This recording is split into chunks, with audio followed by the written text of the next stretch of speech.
The El Nino effects may cause an outbreak of diseases and lawlessness. Disaster Office to coordinate relief efforts in areas affected. And one student is dead from another cultural show incident. This is National MTV News with Tokana Hasavi. A very good evening to you and welcome to Tuesday's news. It's good to have your company. A new organisation has been incorporated into the Jiwaka Provincial Assembly to represent women interests. The Jiwaka Economical Council of Women is less than 3 years old, but has gained momentum and has over 16,000 registered members. This organisation has replaced the Council of Women, coming on board with new approach towards service delivery. The Jiwaka Provincial Government has funded 3 new resource centres at the cost of 450,000 kina. MTV's Michelle Amba has this story. Jiwaka Lutheran Day High School is one of 6 new schools established after Jiwaka became a province of its own, breaking away from Western Highlands Province. The high school is 2 years old and has a population of 430 students, that is 4 classes of grade 9 and 4 classes of grade 10. The school's pioneer grade 10s have gone through the first part of their national exams of English, the written expression exams, and will be sitting for other upcoming exams. Terence Tai is heading 9 other teachers, most from nearby communities. Mr. Tai, a local himself, says there are many challenges. However, he is confident the first grade 10s will set precedents for future grade 10s. Being a teacher, I went to an established school and would sleep in a house, walk up, go to our office. Electricity is there, secretaries or work, ancillary staffs are there. So all we need to do is get lessons ready and go to the classroom. But these 10 guys that we have right now, they are going through a lot of work. They have to sleep in private homes, some without electricity, probably no proper water supply. And then they have to run here before it. The school's board has called on relevant authorities, including the Education Department, to counterfund infrastructure projects in the school. Provincial government too. Put some money to classroom and we build him. But not a lot upside, we build them and we build them on credit basis. All some money we MP will not like give him. The school has only 2 buildings which serve as classrooms for the second lot of grade 9s for this year. These were funded by the Jiwaka provincial government. 4 classes of grade 10 are using Lutheran Church community development buildings built under the PNG Sustainable Development Program initiative. Meanwhile, the head teacher says since it is a day school, it is experiencing small effects of the dry spell. Because we need to have water, Water is a need, so it also makes the students to come late a bit. During the day it's too hot, they need to drink water, it does, and we're having a little bit of effect, but as our teachers are always reminding them to bring water so that we could manage it and get this term through, get the exams going. So we are. Michelle Amba, National MTV News. Well, yesterday we showed you the huge landmass affected by El Nino in the Mendi district of Southern Highlands, and tonight television pictures of the forest devastated western end of the Highlands region brought on by the El Nino weather phenomena. Tambul, Kandep and Lagat districts have been worst hit, leaving tens of thousands of people without their staple food crops. There are warnings of serious outbreaks of diseases and law and order problems as community cohesiveness breaks down. Aerial shots of a desolate Kandep district, an area gone from tropical to semi-desert. This was once a green carpet for sweet potato mounds, the staple food crop for some 70,000 people. Over the weekend, Anga provincial government officials led by Governor Sir Peter Ipatas visited the affected areas. Included in the touring group was National Judge Andrew Kandakasi. Kandakasi said a catastrophe awaits if a coordinated national approach is not taken. He spoke of consequential law and order problems, sickness and breakdown of community norm as people seek abnormal ways to survive. These women at the gardens near the Kandep High School only cried to see what is left of the potato gardens. The same happened in Laigap, Tambul and other high altitude areas. There are no reports at this stage of deaths associated with the adverse weather conditions, but government officers on the ground say that is inevitable. The member for Kandep and opposition leader Don Pole has moved to assist his people with a 2 million pledge. Jack Lapave Jr., National EMTV News. A national approach will be taken by the National Disaster Centre to collect assessments on areas affected by the El Nino. NDC Acting Director Martin Mose announced that 4 teams will be deployed to areas most affected in PNG and will provide valuations on the affected areas. The National Disaster Centre is yet to identify the 4 teams to be sent out to the areas affected the most. These individual teams will include representatives from Water PNG, Health, Works and Education departments, the National Weather Service, Police, NDC and the media. When a team goes out, they will properly identify the situation and how much really. We have not put a proper budget to the national government yet. We told them, we advised them that this is only to immediately respond to those who already are feeling the effects out there. And of course, once the team comes back, they'll give us a clearer picture as to the situation on the ground and what other measures have been taken already to help support the airport. These teams will be assessing food security and water storage in the 4 regions of Papua New Guinea and inform people of the dangers associated with El Nino.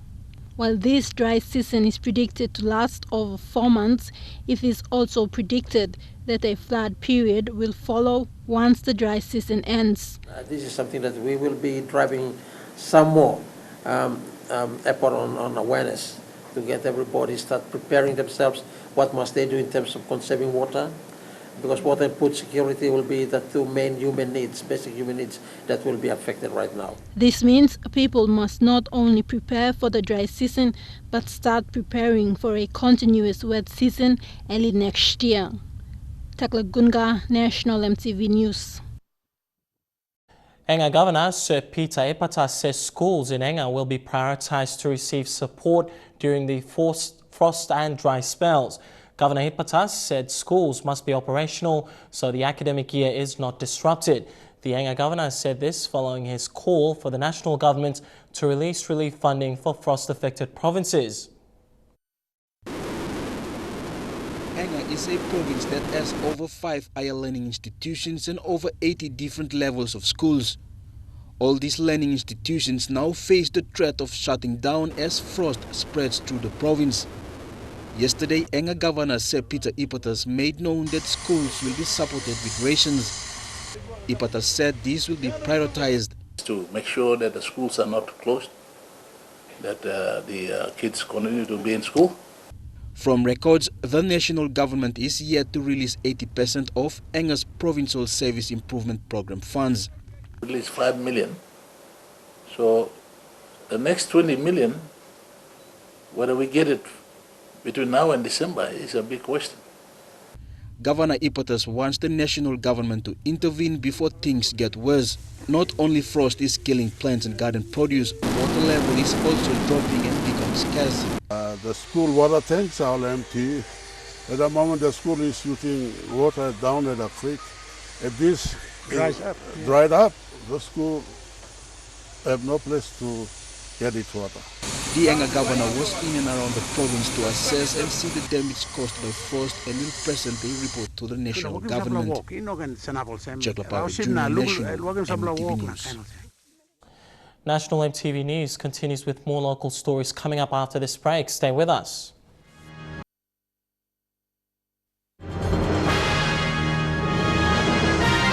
Thanks for your company and welcome back to the news. A student from a technical school in Port Moresby passed away on Saturday evening following a beating at the hands of a police officer during the school's cultural show celebrations last week Thursday.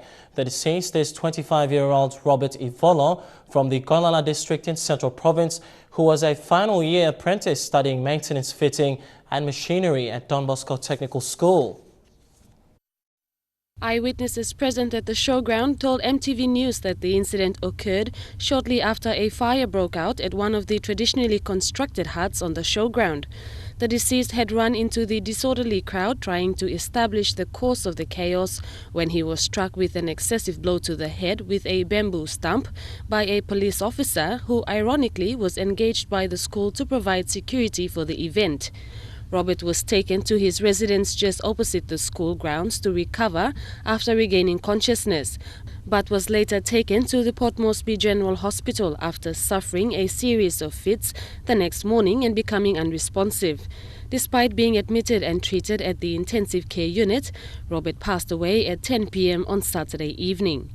Robert's uncle and counsellor for the Ivalo ward said the passing of his nephew is a tragic loss for the family, school and community. I'm turning back up, I'm like, go find out. When something come up, blouse blow, I'm go back, like go check him here, no, he got all policemen come look out him. This like event stop, so one policeman drag him. Now I'm fighting him one time, bamboo, backside lo head blow him. I'm put down, go down, lo footpath link, lo gate straight, go on top, lo gym, lo school. The Don Bosco Technical Fraternity has been helpful, showing support and assisting the family with house cry arrangements. However, the deceased family wants justice to prevail by having the officer allegedly responsible for Robert's untimely death face the law. Robert is survived by his parents, 7 siblings and pregnant fiancée, and was the only child to receive a formal education from amongst his siblings. The tragic incident adds to a string of police-related killings which have swept across the nation this year, causing controversy and outrage at the conduct of the country's disciplinary bodies. Me like him, some big man lo lomas, chip in help me pla this la gorilla community lo try and carry out this la issue go lo unblo lo. The most recent being the brutal attack of a Kila secondary school student last month by 4 Defence Force officers, coincidentally also during the school's cultural show. That student, Jeremiah Yinu, is still in a coma. Vanessa Knight, National EMTV News. Vigilant airline staff at Lae's Nadab Airport have intercepted yet another quantity of drugs bound for the New Guinea Islands. 3 kilograms of marijuana was concealed in a punching bag. An airline's PNG staff got suspicious after seeing the punching bag wrapped with masking tape. Among the cotton fabric filling was the stash of drugs. The passenger who owns the punching bag was a member of a KVN boxing team that attended the PNG Games but stayed on. When questioned by police, the owner of the boxing bag said he wasn't aware of the drugs and that the boxing bag was a donation for the boxing club in KVN. Metropolitan Superintendent Ivan Lakatani has raised concerns over the illegal use of police uniforms in armed robberies. This year, there have been 3 armed robberies around Lae City involving robbers disguised as police officers. The Metropolitan Superintendent has warned the public in Lae to take precautions when allowing any police personnel into their homes. His concerns come after more than 2 robbers disguised as police officers robbed a home at Lae's 3rd Street. Now, the incident on Saturday has questioned the credibility of the police uniform amongst Lae businesses and residents. This has prompted the response of the Lae police boss. Yesterday at a press conference, Lae Metropolitan Superintendent Ivan Lakatani warned the public to be careful when approached by police officers with search warrants. And this group of criminals, they come once in a while, dressed in police uniforms, armed with fake search warrants.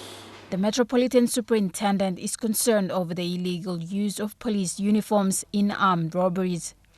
Police in Lae are now investigating how police uniforms were obtained by criminals. If they see these people dressed in uniform driving around in civilian vehicles, they must immediately report to the police. And the number I always give is 4721833. That's our 24-hour line to report any incidences of such. The crime is the 3rd amongst other similar robberies that happened this year. Police are trying to establish whether companies who supply police uniforms were responsible for providing uniforms to criminals. Colin Barilla, National EMTV News, Leh. A trout farmer in Southern Highlands Province has called on the Agriculture Department and National Fisheries Authority to support local farmers and grow the industry. The farmer says if the government is banning imports, there must be interventions to support trout farming. He raised the concern following the government's move to ban poultry products and protect local farmers. Like many other trout farmers around the country, Barry Mini wants to develop and grow the trout farming industry. This huge piece of swampland in Upper Mendi has been identified as a potential area for farming trout. But his attempts to seek government intervention over the past 5 years has left him disappointed, but it hasn't deterred him. Support the current existing struggling farmers. Once we support the current farmers, then confidence, there's a level of confidence. He says if the government is serious about protecting and helping local farmers, processes must begin to grow PNG's trout industry. Fisheries department, be more realistic, come to the rural settings, look at how farmers are struggling, provide technical supports where they need to provide technical supports, and then we know that the government is right on the track, trying to do that banning of imported goods. Berry says constraints faced by trout farmers can be addressed if government helps through relevant agencies. Recently, the Agriculture Minister said a priority for putting ban to imports is to grow and support local farmers. Fiji bans all uncooked poultry, New Zealand does. So what we have done is we have only joined the queue. The momentum for trout farming in Upper Mendi is progressing, but lack of support has seen farmers turn to other farming activities.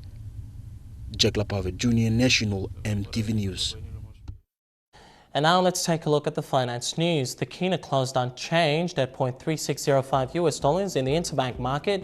At Bank South Pacific, our Kina was trading at $0.3530 $0.4761 Australian dollars, $0.3150 euro, and 43.5 Japanese yen.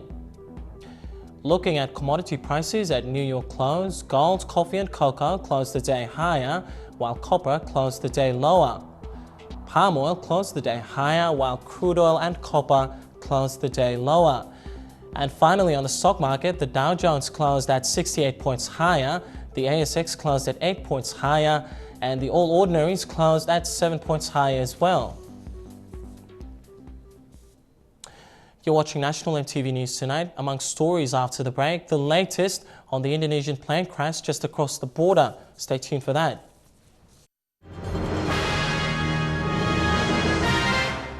Good to have you back with National EMTV News. To regional news, an update of Sunday's plane crash in the Papua region of Indonesia. Bad weather and extreme rugged terrain have hampered search and rescue efforts. However, the crash site and debris have been identified, but there are still no confirmed reports on the status of the 54 passengers and crew on board. Among the trees in the heavily forested Bintang Mountains district lies scattered debris as seen by a search aircraft yesterday.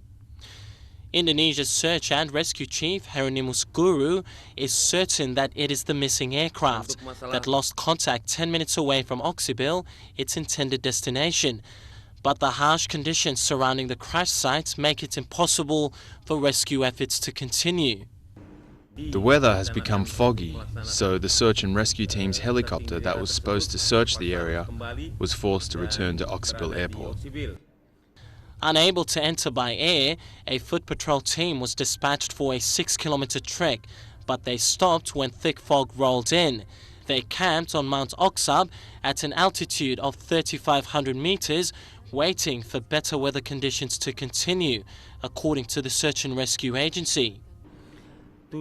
Because of the dense or extreme forest condition, it makes it very difficult to reach the area using the normal amount of time, although it is located about 7 nautical miles or 14 kilometers from Oksibil Airport.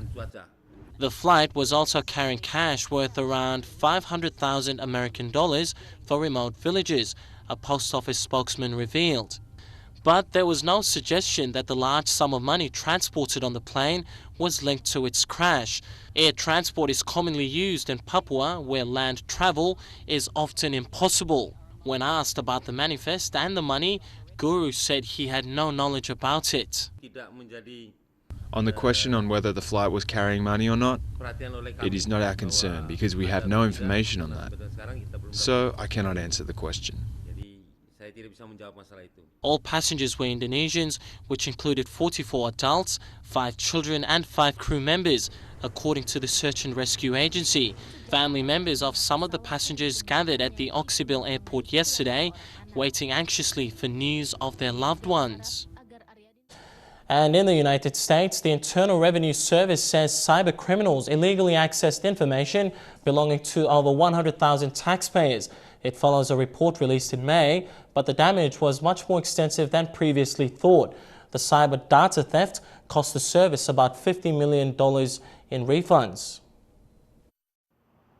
The U.S. Internal Revenue Service didn't expect to spend $50 million after a cyber attack on one of its databases in May. The IRS said tax return information of about 114,000 taxpayers had been illegally accessed by cyber criminals over the preceding 4 months. A new review has identified 220,000 additional incidents where data was breached, the tax collection agency said. The system was shut down after the May attacks. In May, the agency said that as a result of the breach, some 15,000 fraudulent returns were processed this year, which resulted in refunds of about $50 million. The IRS will begin mailing letters in the next few days to affected taxpayers, offering them free credit monitoring and a new personal ID number to verify the authenticity of next year's tax returns. Now to something fun to take us into Trukai sports tonight. They won the Bledisloe Cup at the weekend and are the kings of rugby union. You know who they are, the New Zealand All Blacks. Now they've been engaged in something unrelated to their code, but vital in making air travel safe. Air New Zealand teamed up with the All Blacks for the latest onboard safety video being currently rolled out across their fleet, featuring All Blacks captain Richie McCaw and star fly half Dan Carter as Men in Black agents. The video is inspired by the movie Men in Black, a Columbia Pictures film franchise. Israel Dagg and other teammates, Kieran Reid and Sam Whitelock, star alongside their coach Steve Hansen. And here is a sneak peek to that safe video. And this is Agent S. He's new. I'd like to say what a pleasure it is to... Air New Zealand has asked us to help keep their passengers safe while they're on board. I think we can do that. Yeah. Ho! Hey! Here we go. Sit back, relax, let's go. Let's get this started, but before this plane's departed, obey instructions from your crew. All lighted signs and placards too. Loose items you're brought on board must be secured and safely stowed. Up in the locker, overhead, or underneath the seat instead. This right here's a seatbelt sign, so buckle up if it should shine. Belt sits low across your hips, you know it fits, man, when it clicks. Keep it on throughout the flight, but if you need to stand upright, lift the lever to release. You're doing well, my MIBs. Here come the Men in Black. Good luck, boys. Thanks for letting us into your training centre. Yeah, about that. Have a great flight, everyone. That's one cool safety video. Well, that wraps up our news segment tonight. We'll bring you all the sporting action in Trukai Sports after these short messages. Stay tuned for that.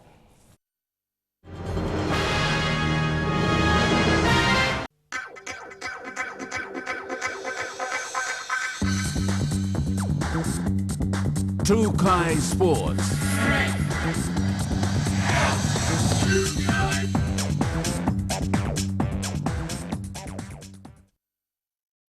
Welcome to Trukai Sports. Over to Rugby Union. Wallabies coach Michael Cheika says it is important the team remains focused on the Rugby World Cup after coming off a mammoth loss against the All Blacks 41 points to 13. While many have Quade Cooper to blame for the 28-point loss because of a high shot on All Blacks halfback Aaron Smith, the Wallabies have a lot more to look forward to in the coming weeks. MTV's Lorraine Kenya with this report. The Wallabies were trailing by 7 points in the second half when Quade Cooper was yellow carded for a high shot on All Blacks halfback Aaron Smith, a shot that could easily hand Cooper the blame card for the Wallabies' 28-point loss. However, the one man who backed Cooper's selection has said the team will regroup and continue their campaign towards the 2015 Rugby World Cup. Game of rugby, sometimes you go to the opposition's place or at home even and you get dusted, right? It's you got to pick yourself up. You don't throw everything out because you lost a game. Like, yes, it hurts, we know that, and you know that's what we play the game for, but we understand what's also at stake going forward. Post-match, Australian flanker David Pocock commended the All Blacks as a better team after they capitalised on a number of the Wallabies' errors. You know, just how good they can be when they capitalise on errors, and I thought, they had a pretty good game tonight. Very disappointing from our end to just have that sort of performance. At times fell off a lot of tackles, turned over the ball at crucial times, and certainly paid the price for it. Meanwhile, Cheika has confirmed a number of Australian rugby heavyweights will return from injury and should be set and good to go for the World Cup. Sam Carter's back to fitness now. He'll be available to play some footy soon. Rob Horn will be back to full fitness this week.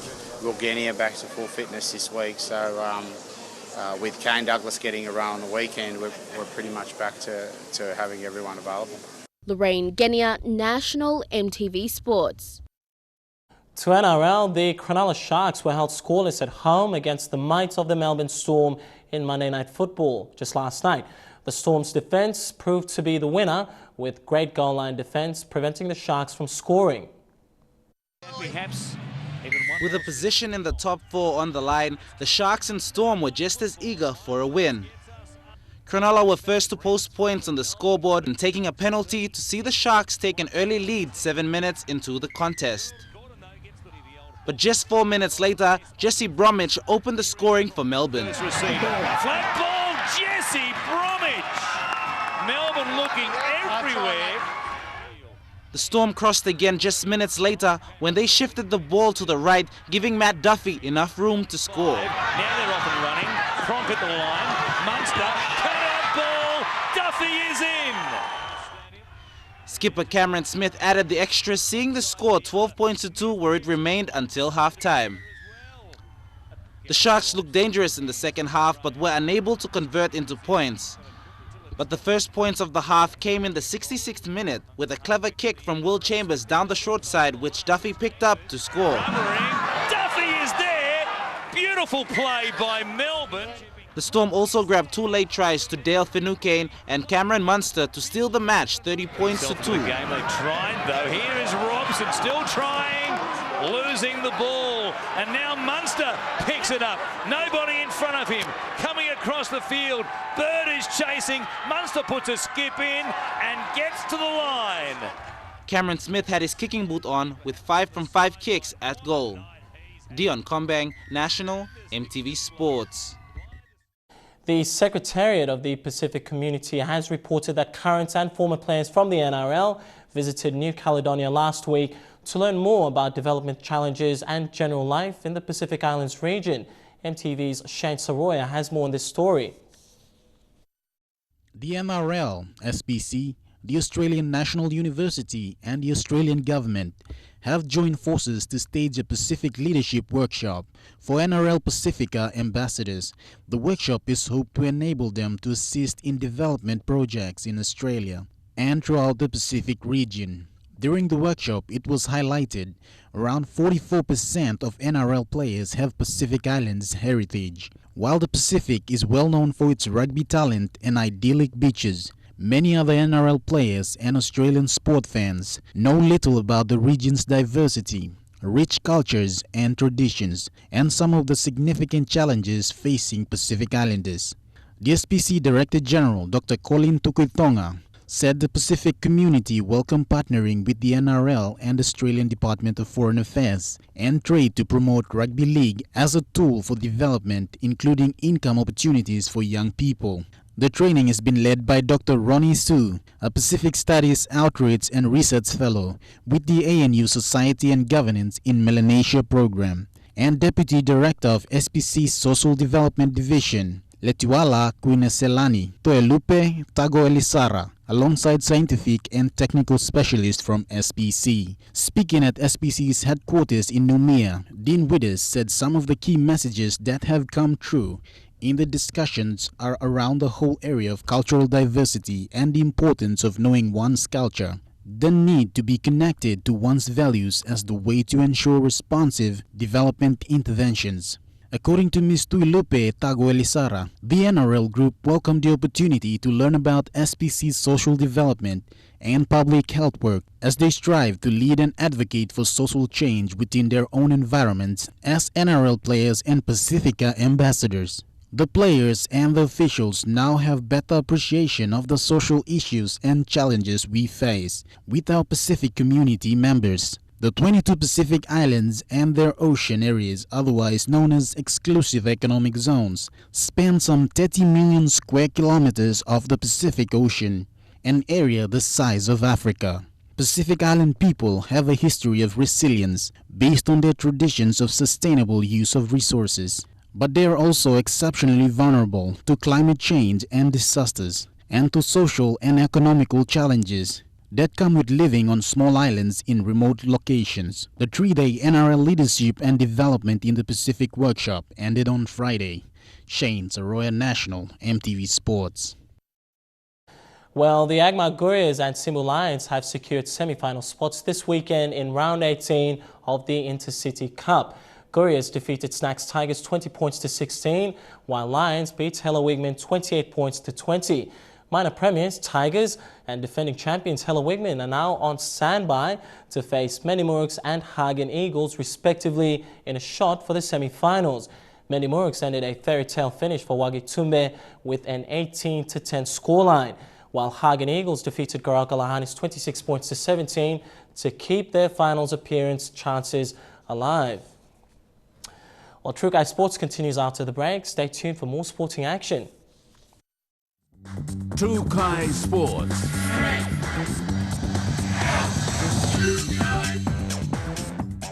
Good to have you back with Trukai Sports. To soccer, 2015 Telecom National Soccer League champions Ley City Dwellers believe they have much more to offer to the competition. Head coach Peter Gunemba is aware of the challenges in maintaining championship status and is also wary of the level required to perform in the Oceania League.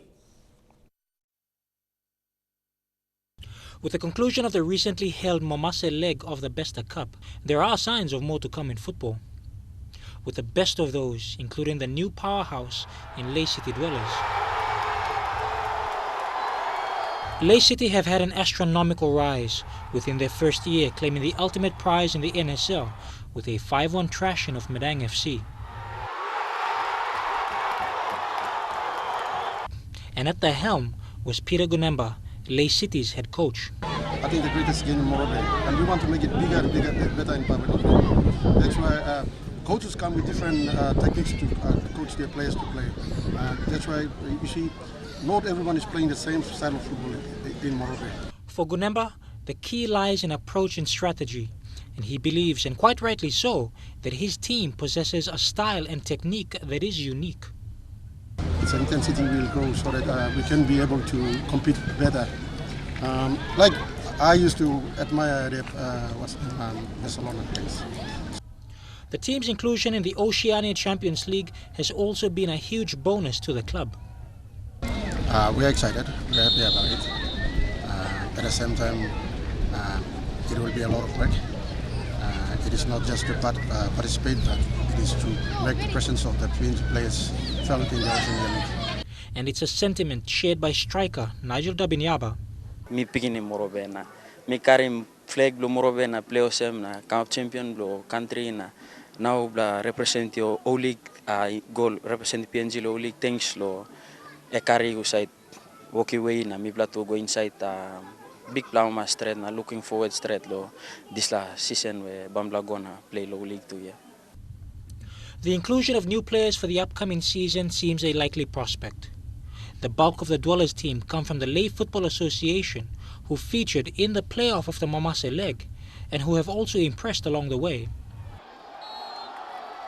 I noticed a few players still don't know what their names, have to find out, and yeah, there's a few for the best and for national team, senior national team, so we'll see how they go. Little doubt remains that Lay City, alongside Hekari, will be the biggest threats to watch out for in the new season. Jeremy Moggy, National, EMTV Sports. Well, our sports segment ends on that note. The weather details for the next 24 hours coming up after this break.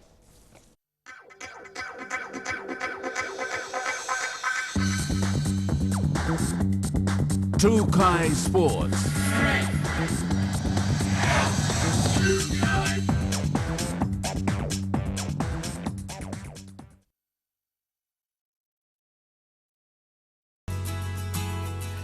Taking a look at the weather forecast for the next 24 hours in southern region, Port Moresby, Daru, Alata and Kerema, to look forward to partly cloudy weather with slight chances of light showers and drizzles.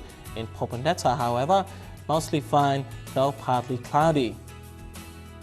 In Momase, partly cloudy expected in Lay City, fine tonight, sunny tomorrow expected in all other centres. In the New Guinea Islands, mostly fine expected in Lorengau, Kimbe, Kokopo and Kavieng, cloudy with light showers, drizzles at times expected in Buka. And in the Highlands region, all centres, cloudy weather, then morning fog. Looking at forecasts for small ships, but first there is a strong wind warning current for all coastal waters and islands of Papua New Guinea. Looking at waters of southern PNG Indonesia border through Torres Strait, Daru to Kiwai Island, Kerema through to Yule Island, Hood Point, Samara Island, Madang to Bogia, including all the islands, seas of 1.5 meters to 2.5 meters, and waters of Finschhafen through Vitia Strait, Siasi Islands, Dampier Strait to Long Island, Manus and its western group of islands, New Island to East and West New Britain, including Bougainville, seas of 2.5 to 3 meters.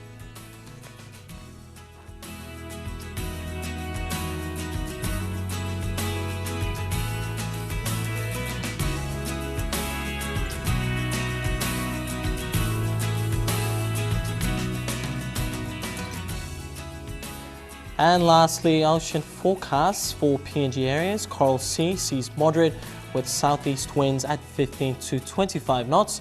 Solomon and Bismarck seas rough with southeast winds at 25 to 34 knots. And lastly, Pacific Ocean sees moderate to rather rough with east to southeast winds at 15 to 34 knots. Now, before we go, as always, recapping our main headlines again tonight, a warning that the El Nino effect may cause an outbreak of diseases and lawlessness. Also, disaster office to coordinate relief efforts in areas affected. And one student is dead from another cultural show incident. Well, that's how we wrap up tonight's bulletin. From the entire news team, I'm Tokana Hasavi. As always, thanks for your company. You take care and stay happy. Good night.